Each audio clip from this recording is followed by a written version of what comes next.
Today we're going to be discussing the theme of water, and so let's jump right into it.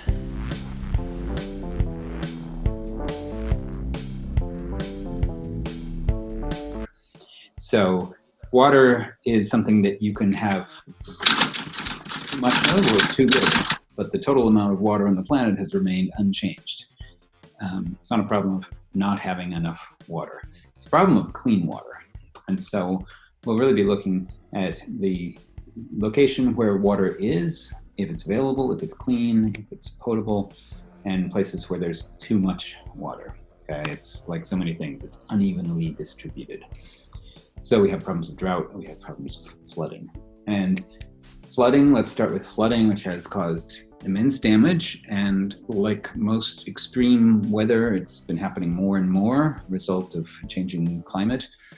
If we think back to 2005, Hurricane Katrina in New Orleans, and the devastation that took place there, 80% of the city was flooded. More than 1,000 people were killed. And in South Asia, there's been floods that have caused about 2,000 deaths per year in the last 2 decades. But those are not the only places. Italy has also suffered from floods. Flooding, maybe river flooding, it may be flooding from excess precipitation, but it's also a question of rising sea levels. These maps show us what a simple 1 meter rise in sea level would mean to, I think this is an island in the Maldives, but I might be wrong. Anyways, of course, the sea, when it rises evenly across the planet. And yeah, in the Maldives, we have over 1,000 sound effects here, which help liven up these presentations, but I'm going to turn them off. And the average land level in the Maldives is so low that if the sea level rises 2 meters, then they'll be underwater. So it's getting extremely urgent. Flooding causes economic damage, but it also causes deaths. Over 10,000 people since 1900. Okay, now in Italy, rivers have flooded. The Arno flooded famously in 1966. And in addition to the deaths, the water which came into the city, if you know Florence, you recognize the baptistry in this picture, it's quite frightening. Lots of artwork was threatened and damaged. And there was a great outpouring of support from around the world, art lovers especially, who came and helped clear out the city of Florence. They were called mud angels. And 10 years ago, when we were up in Vicenza, with the Cal Poly program, the architecture program, there was a flood in Vicenza, which you see in this image. It's described by one of the members of the military there as similar to Hurricane Rita, where they had been in the relief efforts. And with the Cal Poly students, we volunteered to be mud angels and help out with Palladio's Olympic Theater, an offer which the local civil authorities had to refuse for insurance reasons, but we did our best to be available. Even in Rome, when it rains, and it hasn't rained in quite a while this summer, but when it rains, even normal rains can cause flooding. The sewer system no longer works to take the water out to the river. We have these heavy rains, they call them bombe d'acqua, water bombs. The water accumulates too quickly to be drained and blocks the city. In addition to really devastating blockage of city and loss of human life, excess water takes away soil, takes away topsoil, that thin layer of soil that allows the planet to be fertile, allows agriculture to grow. And it's like so many things, like carbon, like petroleum, it's taken a long time to form, and we can consume it very, very quickly. Sometime within the last century, soil erosion began to exceed new soil formation. And the definition of sustainability is doing something today which doesn't compromise the future. Well, that does compromise the future. But happier thoughts. Rome is a place that has abundant water supply. Sure, sometimes it has too much, but it doesn't run short of water, with very few exceptions, and it celebrates water. Rome is associated with water. But before we talk about the abundance of water, even in Rome, drainage, getting rid of unwanted water, was key. Long before they invented the first aqueducts, they started the first sewer, the cloaca maxima, which is this system of pipes, channels, which drain the water from the Roman Forum out into the Tiber River. And you see in this image where the outlet looks pretty much the same today. The ancient outlet underneath a 19th century archway in the embankment walls. And here you can see the plan showing where from the Forum, the Imperial Forum, the Roman Forum, zigzagging under the area of the Velabro. Sorry, I'll edit that out. So Rome and the Cloaca Maxima draining out into the Tiber. And here you can see in a historic image of the cloaca, you can see its outlet into the river underneath the circular temple of Hercules. So that brings us to the question of the Tiber River, Rome's river, which is both a resource and a system of drainage. Here we see it when it's just at the flood level, when the water has risen enough to start to spread out over the paths. The Tiber, it emerges out of the ground up in Emilia-Romagna, about 400 kilometers north of Rome, and it descends down through several regions, Tuscany, Umbria, and into the Lazio region, being fed by tributaries as it goes. When it gets to Rome, it's already very polluted, and Rome pollutes it further. So it's not a clean river. Of course, it could be a clean river were it treated better. The issues of water treatment are not that complex, but there hasn't been the political incentive to do much about it. And this sad image shows you the effects of the almost annual flooding when a lot of trash and detritus is brought down in the water, and then as the water recedes, it's left hanging in the trees. So it's a polluted river. It's a dirty river. There's trash in the land, trash in the trees, there's graffiti. There are homeless settlements along the river banks, underneath the bridges, and downstream there's true slum encampments, favelas along the banks. It hasn't always been that way. This photograph from the Alinari archives shows the river just south of the Tiber Island, and people with boats on it. There were fishing, there were mills. The bridge you see there, suspension bridge, which has now been replaced, it sat upon the Ponte Rotto, the Renaissance broken bridge. And you also see to the right of the Tiber Island, the ancient Ponte Fabrizio, which is still there today. So a historic monument to the city of Rome and a historic piece of infrastructure now no longer has the kind of life it once did. Here is a document, a graph showing you the monthly rainfall and when the concentrations are. You see November, December, and it's no coincidence that that's when the river rises higher. Here's another historic photograph of the Porta, the gate along the Via Ripetta down by the Spanish Steps. It was one of the great Baroque monuments of the city, along with the Spanish Steps and the Trevi Fountain, and it is now demolished. It's demolished with the creation of the embankment walls. Image of the flood. I think this was 2005, taking a look at the Tiber Island immersed in water, the Pantheon in the 1930s immersed in water. Although this is a confusing picture because it was actually December 1870 when the last major flood came into the city. And it was after that they put up the embankment walls. There were higher documented floods from the 1590s.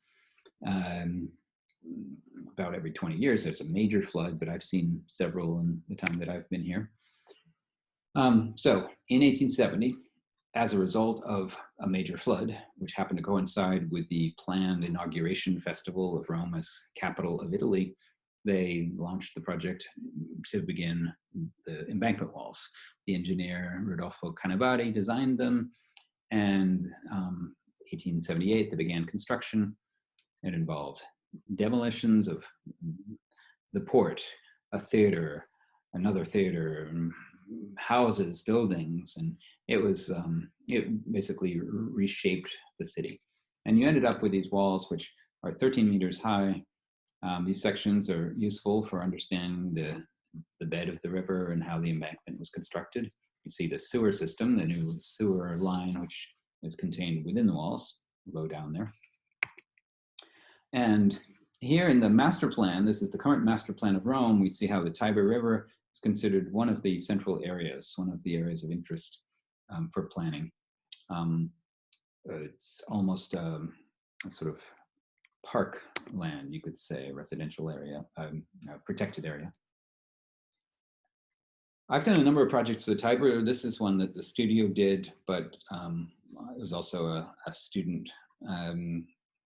project. It was the theme of our student courses for a while, the area of Porta Portese. And in here we proposed reconnecting the neighborhood, Trastevere, to the river with a series of agricultural gardens, community gardens, bike paths, and then a kind of recycling center in a new building that we proposed there. But the proposal stirred up some discussion, but never went anywhere beyond that.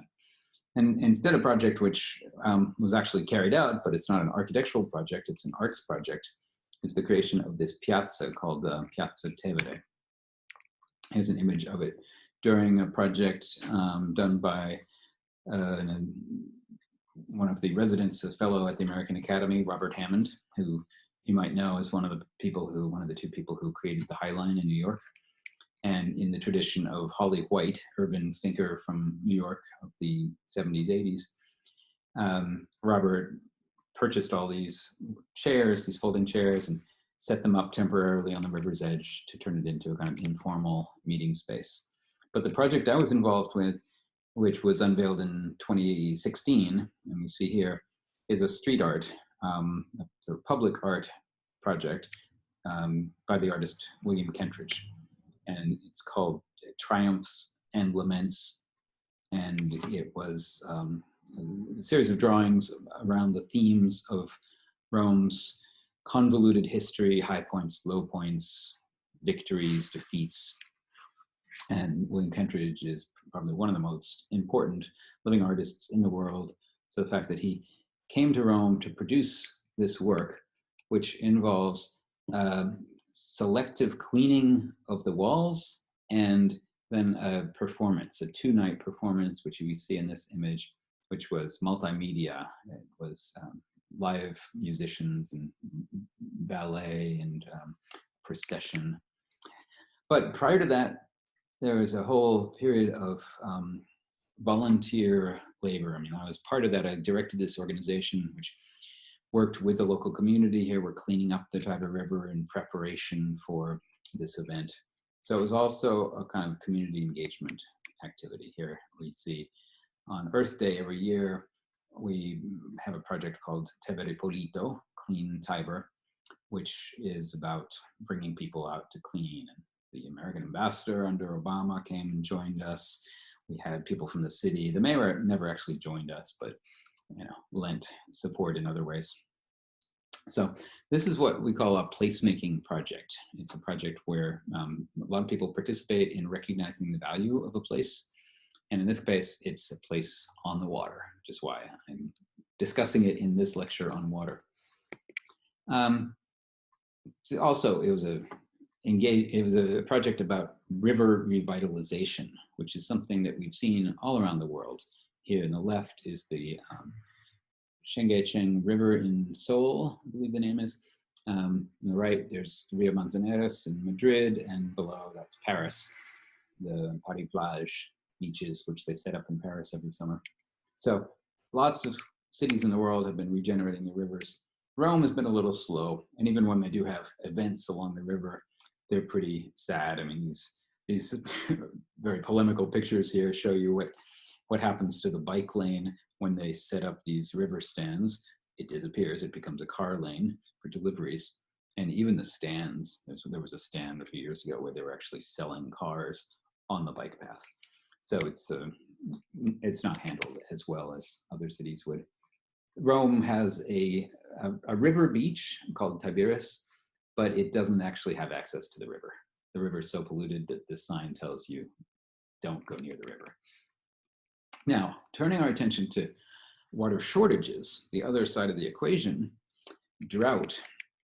I'm going to show you, I'm adding to the end of this a video, or a link to a video about a water shortage a couple of years ago in Rome, and I was called in to be interviewed for that. And you'll hear that I actually pointed out that Rome wasn't suffering from a water shortage. One lake where Rome really shouldn't have been draining water was lower than normal, but it had been higher than normal a few years ago. These things come and go. But Rome actually has an abundant water supply. All around the earth, the problem I said is available water for drinking. Only 1% of the earth's water is that way. Much of it is salt water, some of that is frozen, some of the fresh water is frozen. So we have very little water, and a lot of that is polluted. And we consume too much. In North America, especially, 400 liters a day for cooking, washing, etc. If we continue the current trends,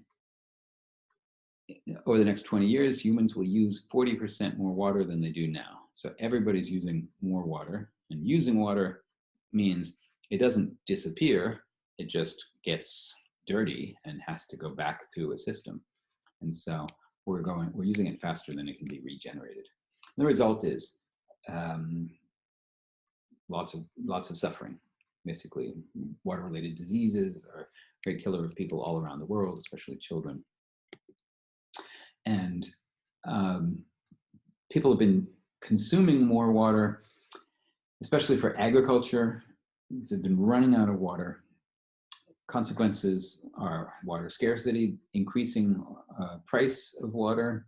Okay, so it's also an economic problem, and it's certainly a global problem. It's not a Roman problem. In Italy, there are areas like the river in the Po Basin, which has received less rainfall, especially southern Italy. Puglia has undergone droughts. But Rome itself has, in Puglia, where a lot of our agriculture comes from, they have droughts, and then they have bombe d'acqua, these very fast rainstorms which wash away the topsoil. The water doesn't have a chance to soak in. Okay, so there's a kind of extreme of water conditions. Here we have one of Rome's Nazzoni, one of Rome's famous fountains that flow all the time. You can drink from them, it's fresh water. It's not being wasted because this is water coming from a natural aquifer. There's no reservoir collecting Rome's water. And so that water will go to the sea one way or the other. It just happens to be channeled through these public fountains on the way. And I skipped ahead here to a map of the water network, which was produced by my friend Catherine Rene, who's the water expert of Rome. And this one shows the ancient system, shows the actual streams which were here before Roman inhabitation, laid over the modern plan. We see the aqueducts bringing water into the city. They almost look like train lines because they have a similar logic.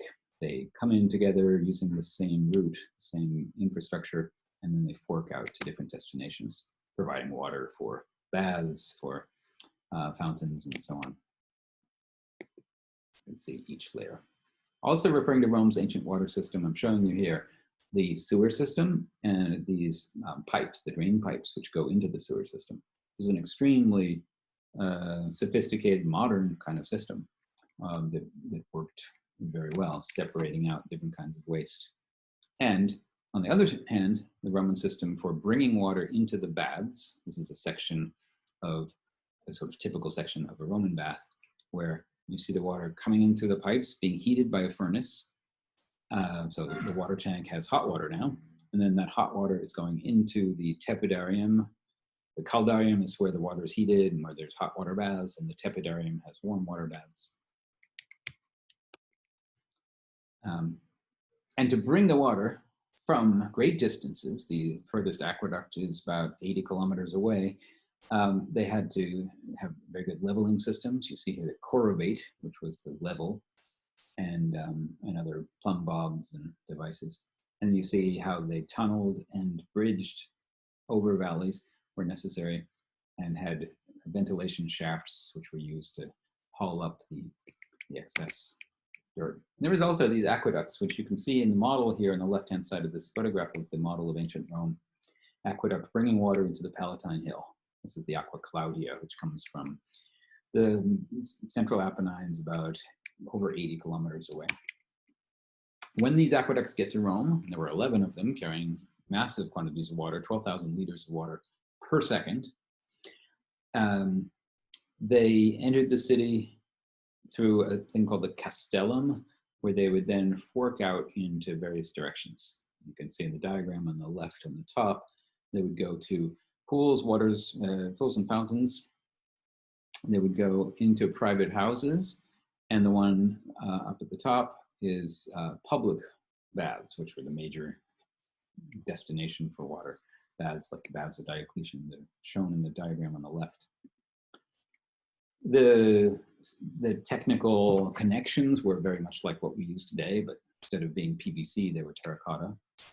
And they're described by Vitruvius very well and found in archaeological excavations.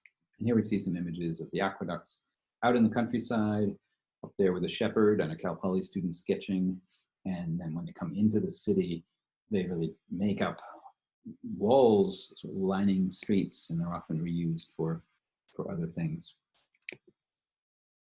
Now, today, the water is still bubbling up through Rome's fountains, as I mentioned.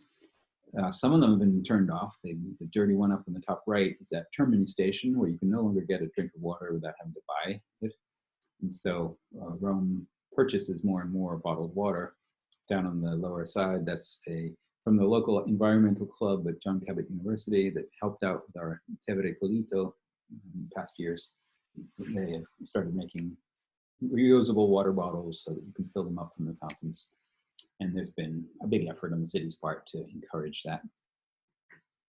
When we talked about the drought of 2017, and you see an image here from Lake Bracciano, when the water was especially low and there were dead fish washing up. Only 8% of Rome's water comes from Lake Bracciano. The rest comes from underground springs, which don't run dry. They have no reservoirs. They're constantly flowing, really consuming an outrageous amount of bottled water, much more than it needs, considering that Rome at least has a wonderful fresh water supply. But Italy produces lots of bottled water and therefore lots of waste. I will say that Italy doesn't consume a whole lot of soft drinks. So bottled water is sort of the drink that you have when you're thirsty instead of Coke or Pepsi. It has an energy cost. And here's where in each of these lessons, I will tie together the different themes. So water and waste, water and energy. California especially, you have this problem that it costs so much energy to bring water to Southern California. 1/3 of the total average household electric bill is for bringing in water. And 90% of electricity used in farms is for pumping water. So it's true that water also produces energy, hydroelectric production, which is the biggest renewable form of energy in Italy. This is Professor Alan Seen stopping to drink from the Barcaccia fountain, the fountain that was designed by Gian Lorenzo Bernini's father, Pietro, in the 1600s, and it was designed to be drunk from, as Alan is deftly showing us here. There's a photograph. This one doesn't show Alan, but it shows people putting their feet in the fountain of the Fontanone that we stopped at the end of the Grum. And it says that this is offensive and that the tourists should learn not to put their feet in fountains. I have a different opinion about that. I think the fountains are actually wonderful resources to help cool off in the city, and they should be supporting the fountains, not allowing the sale of bottled water, which is what you see being done illegally in the Roman Forum in the image on the left. Water and green space, beautiful image here of a place that someday you may be able to go to, the Gardens of Ninfa outside of Rome. Green can help purify water. We call that phytoremediation, where there's a process through which the water is filtered through different kinds of plant to be purified. Water can also be a form of transportation. Not in Rome so much. The attempts to use the Tiber River for boating, for public transportation have always failed. But in the Netherlands, of course, you see the canals being used for transit, and in Venice. here in Venice. You see the delivery boats, the water taxis, the water buses, the vaporetti are the way to get around the city of Venice.